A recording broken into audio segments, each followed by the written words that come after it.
마가복음 17장 22절 말씀부터 27절 말씀까지 오늘 말씀을 보도록 하겠습니다. 오늘 말씀의 내용은 다시 예수님께서 순환받을 것을 다시 한번 말씀해 주시고요.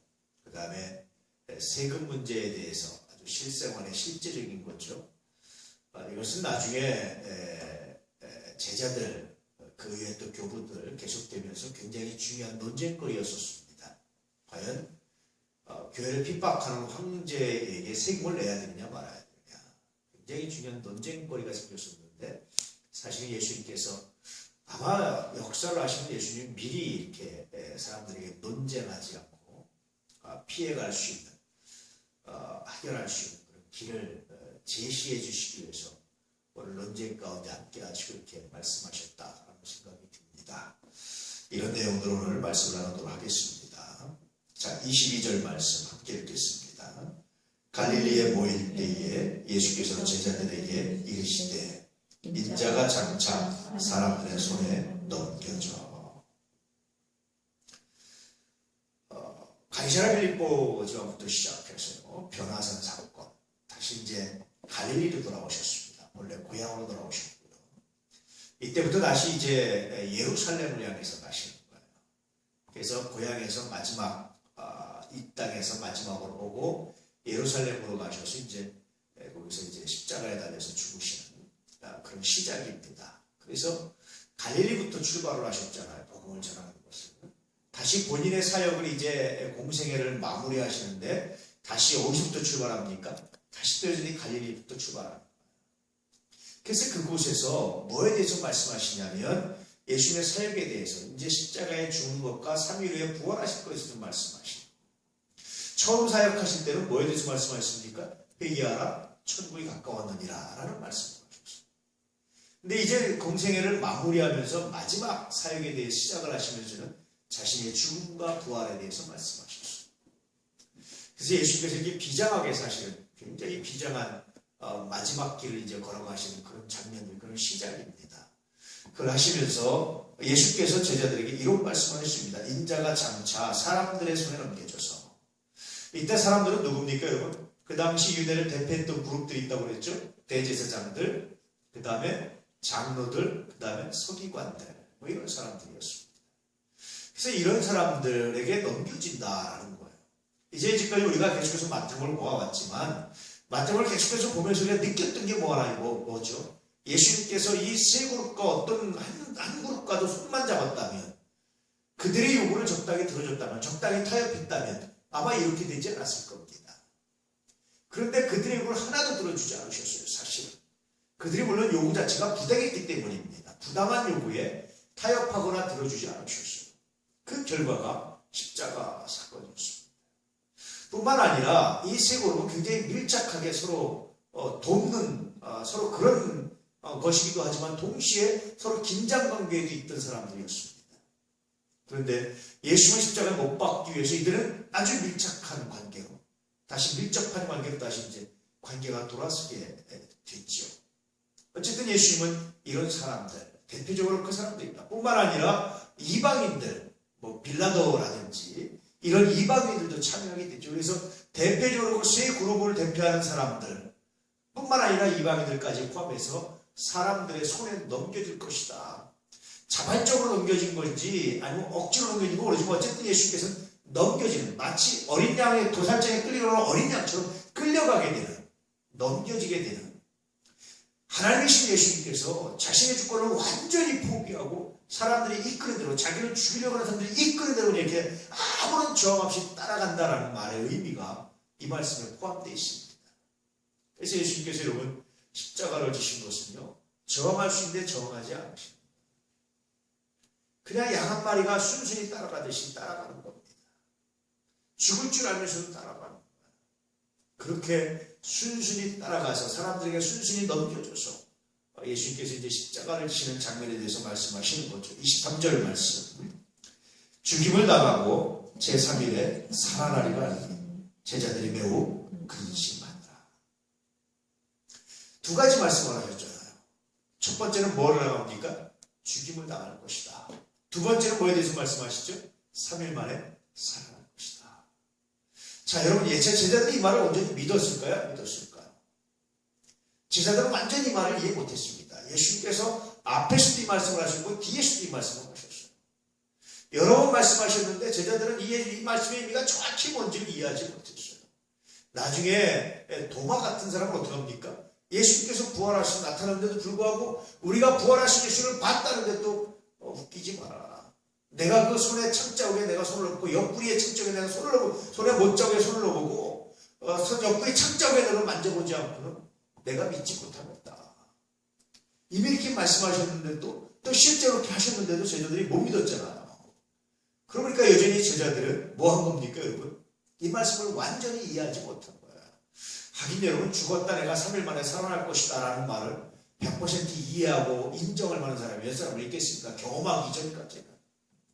그러니까 제자들은 이 말을 듣고 굉장히 마음에 뭐하기 시작합니까? 마음에 심히 매우 근심했다 이렇게 말해주고 있죠.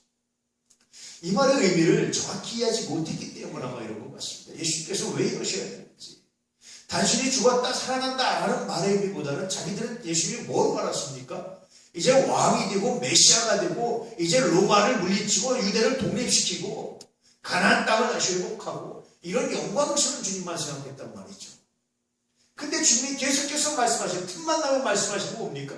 영광스러운 주님이 아니라 어떤 주님이죠? 고난받는 주님, 핍박받는 주님에 대해서 말씀하셔요. 그래서 아마 여기서 제자들이 매우 근심했다는 얘기는 자기들의 기대와 다른 길을 걸어가는 것에 대한 마음 아픔, 자기들의 기대와 전혀 엉뚱한 결과를 자꾸 말씀하시는 예수님에 대한 불편함, 아마 이런 것들이 매우 근심했다라는 것이 표현되어 있죠. 근데 여러분 정말 예수를 생각하고 예수의 죽음을 생각하고 예수의 고난을 생각한다면 어떤 반응을 보일까요? 제자들이 아마 전혀 다른 반응을 보였을 겁니다. 예수님 염려하지 마십시오. 아마 이런 반응 보였겠죠. 염려하지 마십시오. 주님이 그 길을 가셔야 된다면 나도 따라가겠습니다. 주님 혼자 가도록 내가 내버려두지 않겠습니다. 주님이 그 길을 걸어가신다면 나도 반드시 따라갈 겁니다. 아마 이 말을 하고 싶었을 거예요. 근데 베드로도 이때 이 말을 못했습니다. 나중에 제가요 최고의 만찬 자리에서 베드로가 그렇게 큰 소리 칠 수 있었던 것은 나는 결단코 주님을 부인하지 않습니다 라고 말할 수 있었던 것은 아마 제 생각인데 이건 제가 유추해 보건데 아마 이럴 때 후회였던 것 같습니다. 돌아보면 주님이 그렇게 말씀하시는데 여러분 선생님이 그렇게 말씀하시는데 염려하지 마십시오. 나도 그때 한국에 가서 나도 같이 죽고 나도 같이 할 텐데 예수님 염려하지 마십시오. 나도 같이 하겠습니다. 이렇게 말해야 되는 거 아닙니까? 그렇잖아요. 아마 이렇게 말하는 것이 당연할 겁니다. 예수를 생각했다면.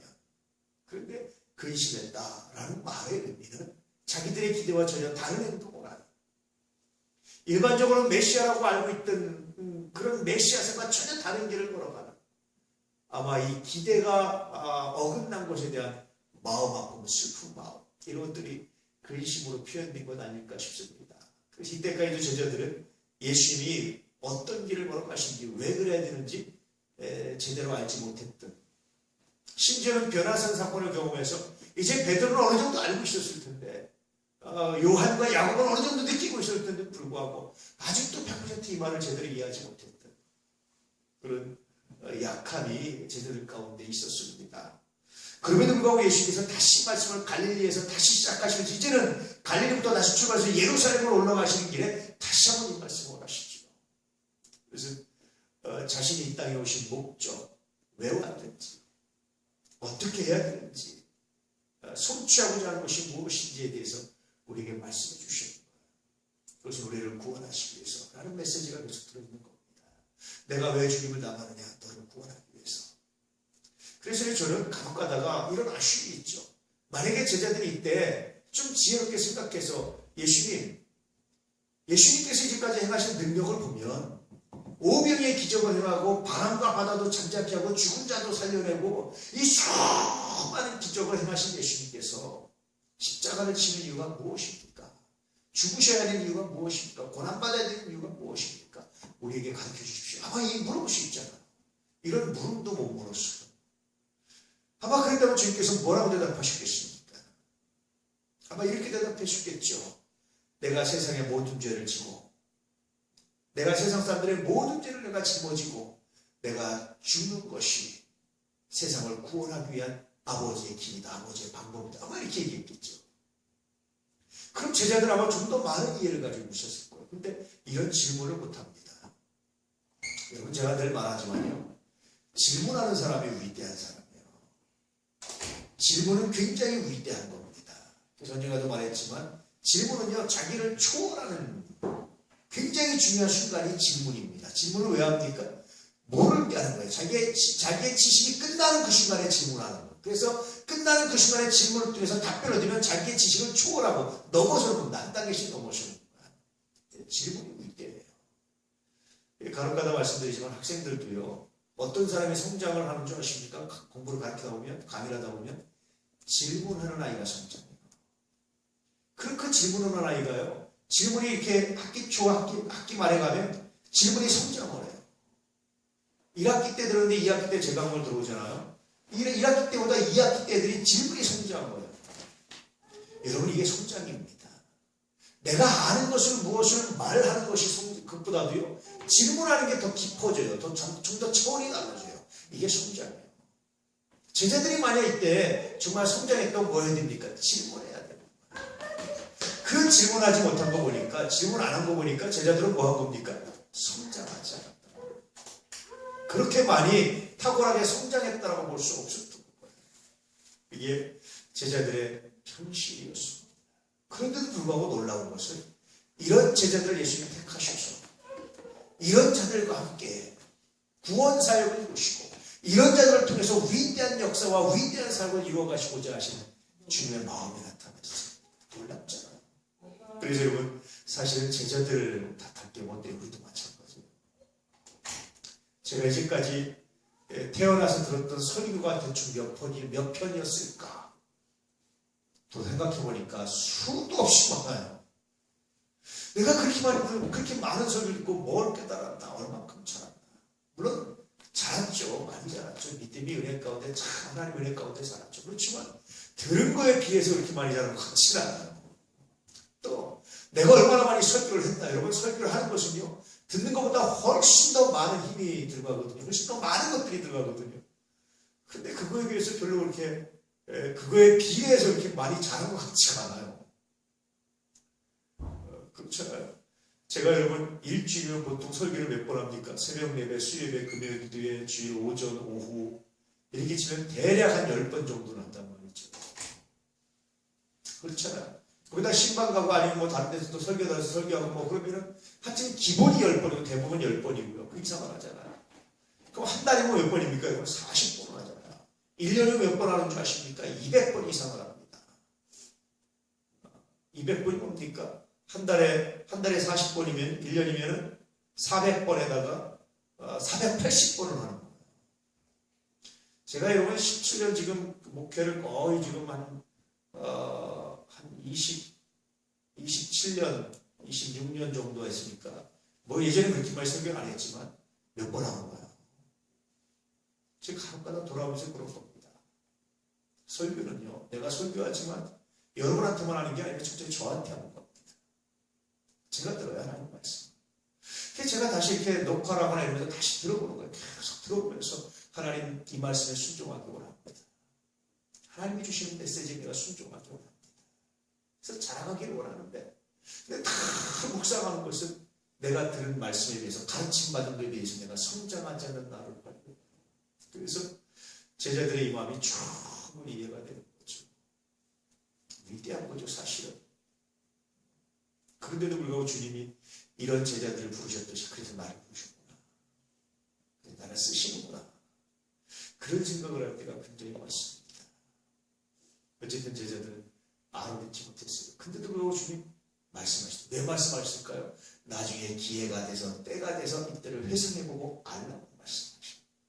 늘 말씀드리지만 여러분, 신앙은요, 회상하는 능력과 굉장히 많이 연관되어 있습니다. 회상하는 능력이 없으면요, 신앙이 자라지 않을 때가 굉장히 많아요. 늘 새로운 은혜를 구하고, 늘 새로운 지식을 하고, 늘 새로운 걸 구합니다. 회상하지 않기 때문에. 근데 회상할 줄 아는 사람은요, 지나온 삶을 통해서 하나님이 역사하시는, 오밀조밀하게 역사하시는 충분히 간직하기 때문에 새로운 게 없어집니다. 이제까지 내게 베풀어 주신 것만도 내가 만족하다.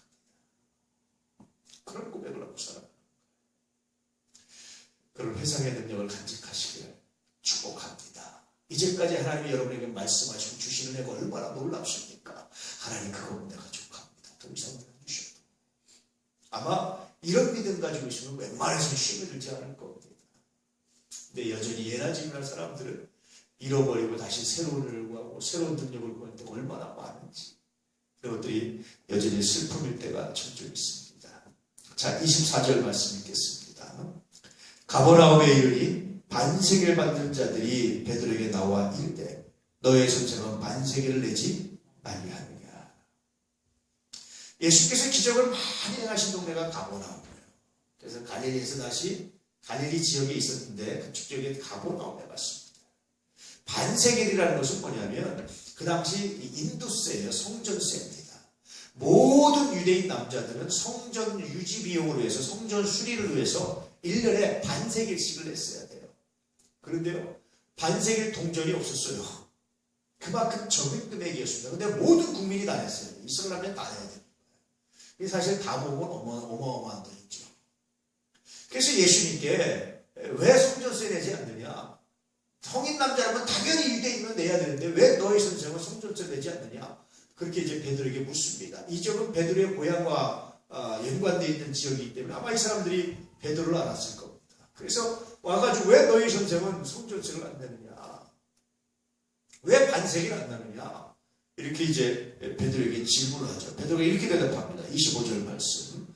이르되 내신다 하고 집에 들어간 예수께서 먼저 이르시되 시몬아 내 생각은 어떠하냐? 세상 임금들이 누구에게 관세와 국세를 받느냐? 자기 아들에게냐? 타인에게냐?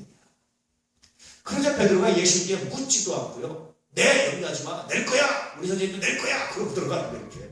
왜 안 될까? 낼 거야. 그러고 들어갔어요. 집으로. 그래서 예수님께 좀 얘기를 해야 되는데 예수님께서 먼저 하시고 예수님께서 베드로의 마음과 베드로의 생각과 말들을 먼저 하시는 거죠. 먼저 하시고 베드로에게 물으셨습니다. 시몬아 내 생각은 어떠하냐? 이때 예수님, 여러분 베드로의 이름이 세 개라고 그랬죠? 그런데 왜 예수님께서 베드로의 이름을 베드로라고 말하지 않고 시몬이라고 물으셨을까요? 왜 그랬죠? 시몬은 어느 나라식 이름이라고 했습니까? 유대식 이름이었죠. 그래서 반색을 내는 것은 유대 문화였어요. 유대인들만 내는, 유대인들 남자들만 내는 성전세였습니다. 그렇기 때문에 베드로야 내 생각은 어때? 좀 안 맞잖아요. 아람어로 게바야 내 생각은 어때? 이것도 좀 안 맞잖아요. 그런데 다시 유대식 이름을 불러주는 겁니다. 시몬아 내 생각은 어떠냐?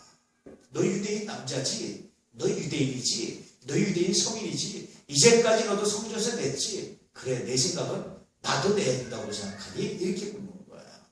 이 말씀이면 뭡니까? 여러분 베드로에게 어떤 의도입니까? 낸다! 내실 거 염려하지 마! 이렇게 큰 소리 치기 전에 이렇게 성급하게 말하기 전에 한 번쯤 예수를 메시아로 생각했다면 변화사에서 그 놀라운 역사를 경험했다면 주는 그리스도시요 살아계신 하나님의 아들 하나님이신다라고 말했다면 성전세를 주는 뭐냐면 헌금이에요. 하나님이 하나님한테 헌금하는 거 아니잖아요. 인간이 하나님께 헌금하는 거잖아요. 또 성전은 예수님 자체가 성전이시잖아요. 사실은. 그래서 베드로가 자기가 주는 그리스도시요 살아계신 하나님의 아들이십니다 라는 고백했던 조금만 회상한 능력이 있었다면 뭐라고 그랬겠습니까? 친구들한테 자기 그렇게 말하는 사람들한테 야 우리는 당연히 성전세를 내는 게 당연하지만 우리 선생님은 안 내셔도 되는 분이야. 이렇게 말해야 되잖아요. 그렇잖아요. 이때까지 사실은 베드로가 이렇게 정확히 자기가 무슨 말을 했는지 잘 정확히 이해 못했던 것 같습니다. 그래서 예수님께서 베드로에게 내 생각은 어떠냐? 너 정말 그렇게 생각하니? 너 정말 낸다고 하는 것이 네가 옳다고 생각하니? 낸다고 그랬잖아요. 이미 베드로 결정했잖아요. 근데 예수님께서 물으시는 내 생각은 어떠냐? 너 정말 사람들 앞에 내 친구들 앞에 너 아는 사람들 앞에 낸다 우리 선생님도 낸다라고 말한 말이 너 옳다고 생각하니? 이런 뜻입니다. 그러면서 예수님께서 그런 말씀을 하셨어요. 답답하셔서 하신 말씀이죠. 세상 임금들이 누구에게 관세와 국세를 받느냐? 자기 아들에게냐 타인에게냐. 옛날에 여러분 세금 면세되는 분들이 많았어요. 옛날에 우리나라 조선시대도 양반들은 세금을 안 냈습니다. 그래서 양반이 늘어나면요 국세가 줄어듭니다. 고관대작들 공신들 세금들은 안 냈습니다. 국세가 줄어듭니다. 요즘에 목사들 세금을 안 내느냐 이렇게 말하는데 냈으면 좋겠습니다. 내게 했으면 좋겠습니다. 근데 사실은 목사들 세금 문제는 그렇게 단순하게 겉으로 드러난 세금만은 아닌 것 같아서 조금 걱정입니다. 자꾸 교회를 통제하려고 해서 좀 걱정입니다. 어쨌든 면세 대상들이 많았는데 누구 면세입니까? 왕의 아들 면세죠. 여러분, 왕자가 여러분 귀족만 돼도 세금을 잘 안 내는데 왕자가 세금 내겠습니까? 그래서 베드로에게 네가 고백한 16장에서 고백한 이야기 뭐냐? 다시 물으시는 거야. 주는 그리스도시요 살아계신 하나님의 아들이십니다. 성전이 하나님의 성전이라면 너 아들이라고 고백했잖아 나를. 그런데 성전세 낸다 염려하지 마 라고 말한 네 말이 합당해? 이렇게 물으시고 베드로가 이 말을 알아들었을까요? 근데도 이 말을 못 알아들었어요. 사실은 그렇잖아요. 우리도 여러분 종종 하나님의 말씀을 배우고 들었는데 그 말씀의 의미를 제대로 이해하지 못해서 엉뚱하게 행동할 때가 굉장히 많아요. 그래서 이런 것들을 방지하기 위해서 뭐 해야 됩니까? 늘 묵상해야 됩니다. 그 말씀을 묵상하지 않으면 안 돼요. 설교도 여러분 요즘 시대가 참 좋았어요. 옛날에 한번 딱 듣면 그냥 지나가 버렸잖아요. 여러분 늘 좀 들어보시길 바랍니다. 그래서 주의 메시지를 들어보시기 바랍니다. 제가 설교를 준비하면서 다 기도하면 하나님 우리 교인들한테 꼭 필요한 말씀을 주십시오. 그렇게 늘 고민합니다. 집사람이 알지만 TV를 보거나 뭘 하거나 심지어 잠자거나 TV를 보거나 뭘 해도 제 머릿속에 늘 뭐가 있냐면 설교가 있어요. 하나님 우리 교인들에게 필요한 메시지가 뭡니까? 그래서 늘 기도하고 하나님 주시는 메시지를 발견하고 그 메시지를 전하는데 막상 들어야 될 분들이 소리 들을 때가 굉장히 많아요. 슬플 때가 있습니다. 간혹가다 제가 설교에서 막 목소리가 커질 때가 있잖아요. 들어야 될 분이 졸고 있을 때 일부러 깨우라고 그러는데 아무리 그게 안 일어나시더라고요. 그래서 늘 기도 하나님 안 일어나는데요. 목소리 크게 하지 말게 하십시오. 내 몸만 아픕니다. 그래서 내가 설교하기 전에 그렇게 기도하고 설교하는데 그래도 설교하다 또 마음이 안타까워서 이렇게 소리를 지르고 그럴 때가 종종 있어요. 그래서 그건 참 마음이 아파요. 여러분 좀 늘 묵상하시고 늘 들으십시오. 그 안에 주의 은혜가 있고 주의 메시지가 있습니다. 그 안에요. 여러분을 복되게 하시려는 하나님의 은혜가 있습니다. 제가 확신컨대 생명의 성령께서 여러분에게 생명을 주시고 살리시고 은혜 주시기 위한 놀라운 선물들이 그 안에 있습니다. 그러니까 여러분 설교를 뭘 잘하니 못해 이렇게 듣지 마시고 하나님 나에게 주시는 메시지가 뭘까? 이 말씀 하나님 내게 주시는 은혜가 뭘까? 하나님 나에게 복 주시겠어 이 말씀 주시니 어떻게 나에게 복 주시고 이 말씀 주실까? 이런 묵상을 하면서 설교를 들으시는 겁니다. 그럴 때요 그 설교는 여러분 굉장히 복되게 되고 여러분 살리는 역사가 믿음 가운데 일어나게 될 줄 믿습니다. 이게 하나님의 역사입니다. 이게 하나님의 은혜입니다. 그래서 여러분 자주 들으시길 새벽 예배 듣고 와서 영상 들으시고 김영생이 쓴 것도 읽으시고 꼭 읽으십시오. 꼭 들으십시오. 꼭 들으시고요. 그리고 다시 묵상해 보십시오. 하나님 나에게 주시는 메시지가 뭘까? 하나님 나에게 우리에게 오늘 왜 이 말씀을 주셨을까? 묵상해 보십시오. 거기에 많은 은혜가 있어요. 많은 감사가 있어요. 많은 역사가 있어요. 때때로 여러분 기도하다가 어떤 것이 하나님께서 깨닫게 하실 때 그것을 제가 설교로 표현할 때가 많습니다. 그런데 그 말을 꼭 들어야 되는 분이 안 듣고 졸고 있을 때 얼마나 마음이 아픈지 몰라요. 아니면 딴짓하고 있고 눈동자 보면 알아요. 생각이 바깥으로 나가 있는 거 안 자는데 들으라고 하면서 이렇게 크게 하는 거거든요. 근데 여전히 안 돌아와요. 언제 돌아올 줄 아십니까? 제가 할지 모르는 유머를 한번 하면 돌아와요. 그러다가 설교하면 또 나가요. 생각이 들어왔다 또 나가요. 이렇게. 여러분 사람이요 집중 안 하면 눈동자가 틀려진다니까요. 여러분 이렇게 제정신이 아닌 사람도 눈동자 보면 알잖아요. 눈동자 초점을 제대로 못 맞추잖아요. 이게 바깥으로 나가 있잖아요. 이게 설교 시간도 그래요. 이게요 자기도 모르는 거예요. 근데 제가 앞에서 하도 많이 보니까 여러분 제가 17년을 여러분을 봤습니다. 설교하면서 앞에서 여러분은 저를 보셨겠지만 보면요 이렇게 설교를 딱 보면 눈을 딱 보면 생각이 딱 나서 눈동자가 이렇게 딱 올라가 있어요. 이렇게 나가셨군. 몸은 여기 있을 때 마음은 가셨군. 어디 가셨을까? 이런 생각을 할 때가 있어요. 어떤 분이 눈이 작아가지고 꼭 보셔서 잘 안 보이는 분도 있어요. 좀 분별하기 어렵지만 그 얼굴 표정 보면 또 나옵니다.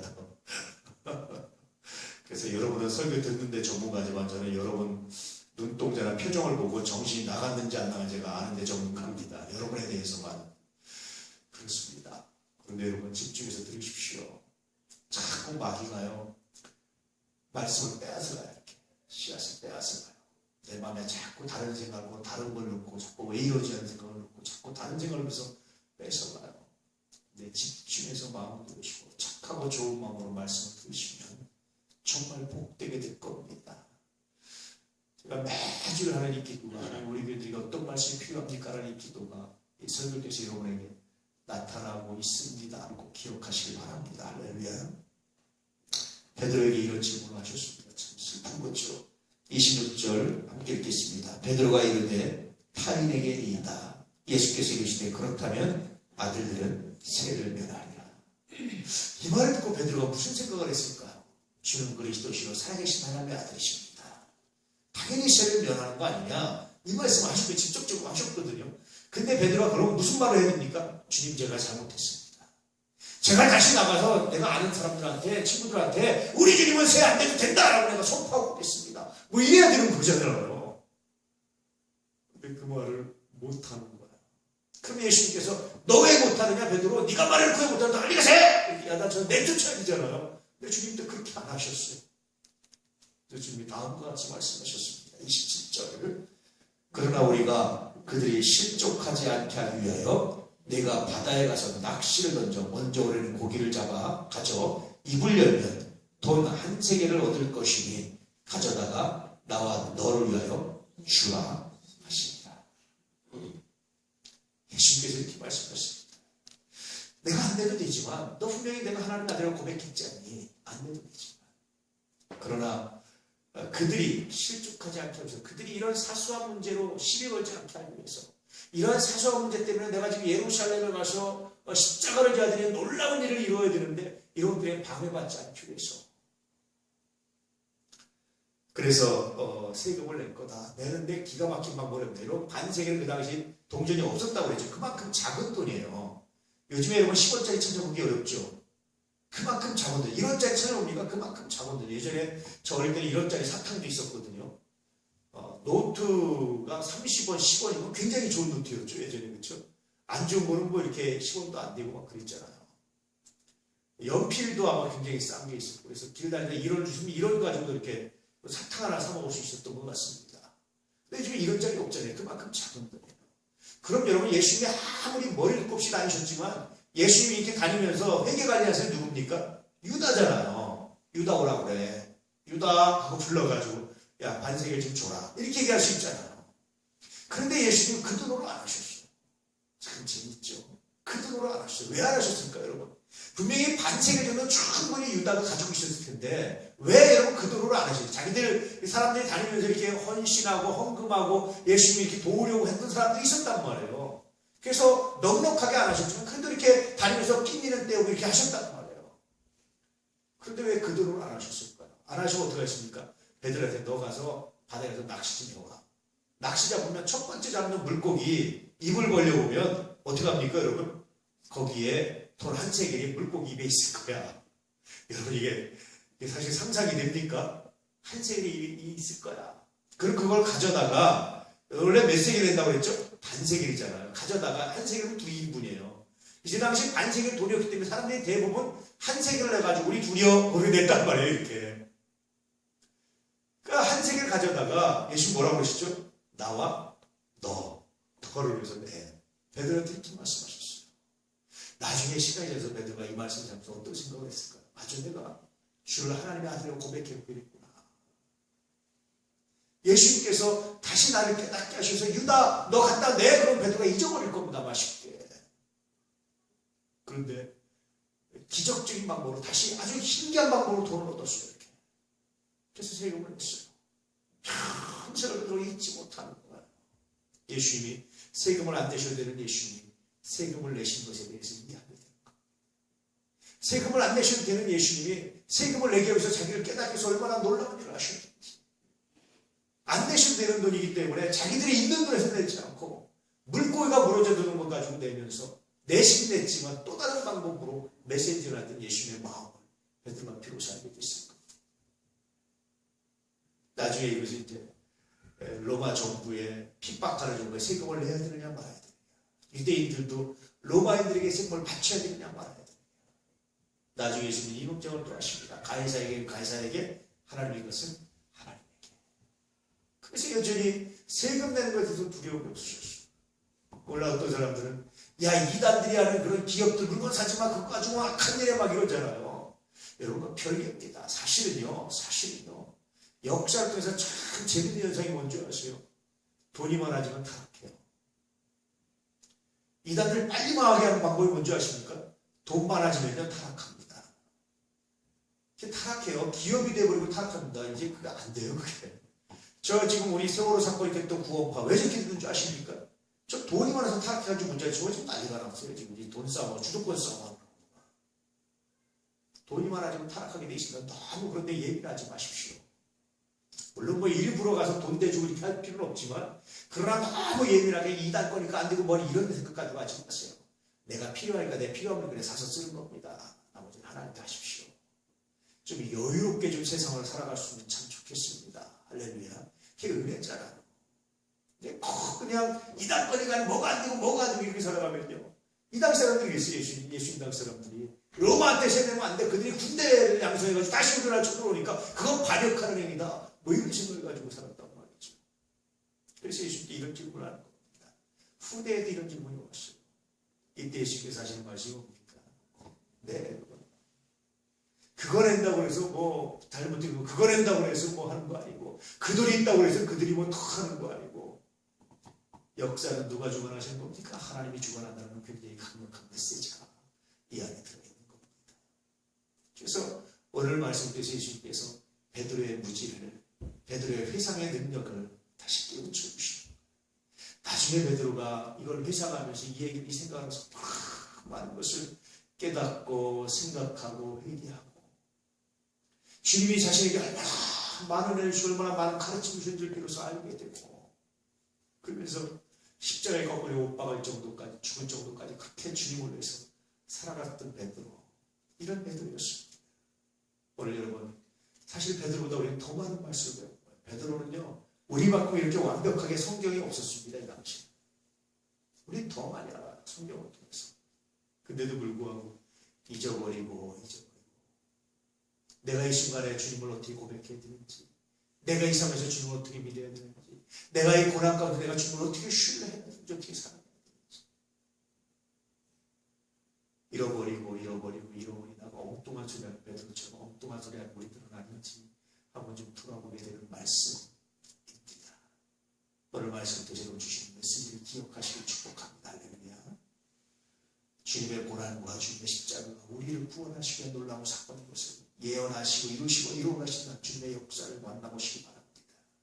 뿐만 아니라 이 성전세의 사건을 통해서 베드로에게 하나님의 아들 하나님으로서 예수님을 다시 각인시켜 주시는 이 놀라운 은혜를 기억하셔서 우리들에게도 여전히 주가 그리스도고 주가 하나님이라는 사실을 말씀하시고자 하는 이 메시지에 귀를 기울이시고 이제 앞으로 하나님께서 평생 동안 잊지 않는 은혜가 있길 축복합니다. 주만이 그리스도입니다. 주만이 하나님이십니다. 입으로만 아니라 삶의 구석구석에서 내가 어려운 문제를 만나고 내가 시험에 만나고 내가 어떤 상황을 만났든지 내가 고백하는 것은 나의 주 나의 하나님이시 함께 하소서. 내가 주를 믿습니다. 이 고백을 가지고 살아갈 수 있기를 주의 이름으로 축복합니다.